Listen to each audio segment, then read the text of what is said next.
We do have a purpose. We may not be perfect people. We may not have perfect situations, but we are still significant nonetheless. And we have been blessed with a rich body of emotions. We have emotions. We're not like roses or plants or bushes that have life without feeling. We have feelings, and when we use them properly, they are very effective in motivating you toward your destiny. I want you to be clear and understanding that purpose and passion are interconnected. Unfortunately, we live in a crazy world that we're busy all the time and everything's fast, and we are losing touch with who we are, our inner sense of passion. But it is your passion that empowers you to be able to do that thing you were created to do.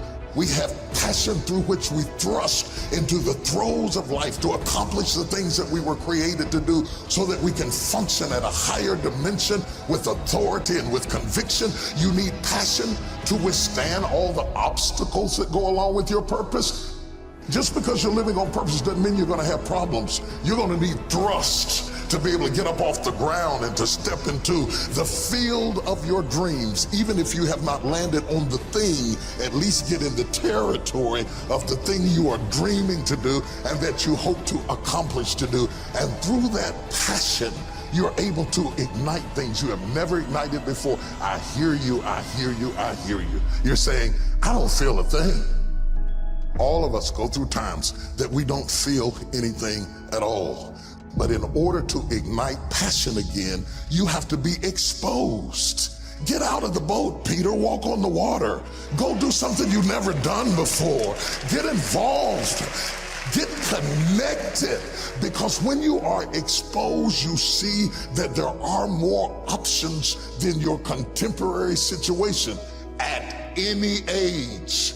That's the good news about it. You don't have to be cute. You don't have to be pretty. You don't have to be a size 3. You don't have to be a blonde or brunette. You don't have to be 20 or 50. At any age, you can still ignite your purpose through finding your passion. That's good news. What then do we do with the lulls in life? The dark shadows in life. We all have them. The secret pains and burdens that we have in life. Are they in fact distractions from our purpose? Absolutely not. I have never seen anybody who did extraordinary feats that didn't have extraordinary issues. It is the passion that gives you the power you need, but it is the pain from which you have the conviction about it. If you had not been through some pains, you would not have the burning to do what you do. I believe that children are like arrows. They need to be directed. You aim them at the thing you want them to hit, but you don't push an arrow, you pull it away from it. And it is the digression that causes the progression. If your life has been tough and it's been hard and you had to pull yourself up by your bootstraps and your childhood wasn't so good, guess what? That was just the arrow being pulled back so that when you are released, you can thrust after the thing you're after. So you don't have to grieve over what you didn't get and what didn't happen and how you were treated and who didn't raise you and who didn't love you. You don't have to grieve about it at all. Once you understand, the greater the digression, the stronger the progression.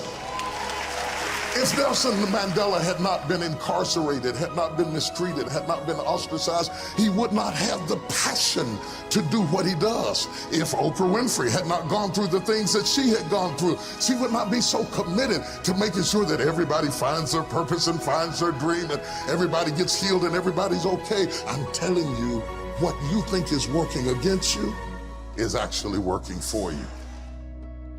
My challenge in our generation is that gradually through entertainment, through television, through media, through every way possible, we are living in a generation of the dumbing down of ideas. Because we have traded effectiveness for busyness. Statistics say we are busier than any other generation we have seen in the last 300 to 400 years. We are so busy. We are busier than a one-arm wallpaper hanger. We're just busy. We are just as busy as we can be, and we think because we're busy, we're effective.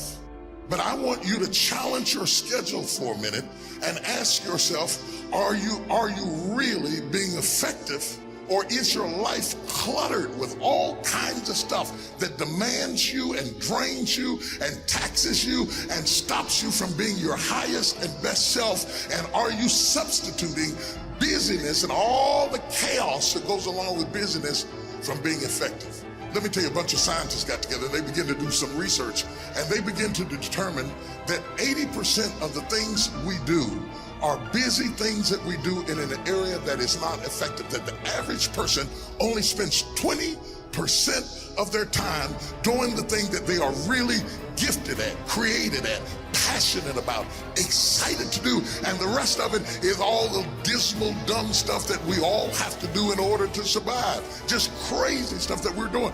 Wonder what would happen if we would go from doing 80% of things that are busy but not effective and 20% of the things that are really effective, if we would switch those numbers around and only give 20% of our time to the things that we have to do and 80% of our time to the thing that we were created to do. Wonder what would happen to your life. Now think about it a minute. There's a lot of things you could take from me and I could make it. You could take my suit, I got another one. You could take my car, I could get another one. You could take my house, I could get another house. But when you take my time, you have taken something from me that is totally irreplaceable. We take all kind of classes for money management. We know how to manage our money. We know how to repair our houses. We're working on our hair and our bodies and all of this kind of stuff. We do everything except the most important thing is to value our time. It takes time to be creative. You were meant to be creative. You were created in the likeness and the image of a creator, and in that likeness and in that image, you have creativity. If you had time, you would be creative. But in the absence of time and with busyness and clutter and the phone, beep, beep, beep. Y'all got music playing on your phone, all kinds of stuff. And no matter what kind of song you put on it, after a while you hate to hear it, because every time you hear that sound, you know it's somebody else wanting something else from you that's taking you away from what you are gifted and creative to do. This is a life class. That means that we have an opportunity to learn how to maximize our lives. Think of the things that you're doing that somebody else could be doing. And think of yourself as a precious commodity that you are going to reserve your energy for your highest and best use. The first thing we teach people that understand their significance, if you are doing anything that somebody else in your life could do, you are not reserving yourself for your highest and best use.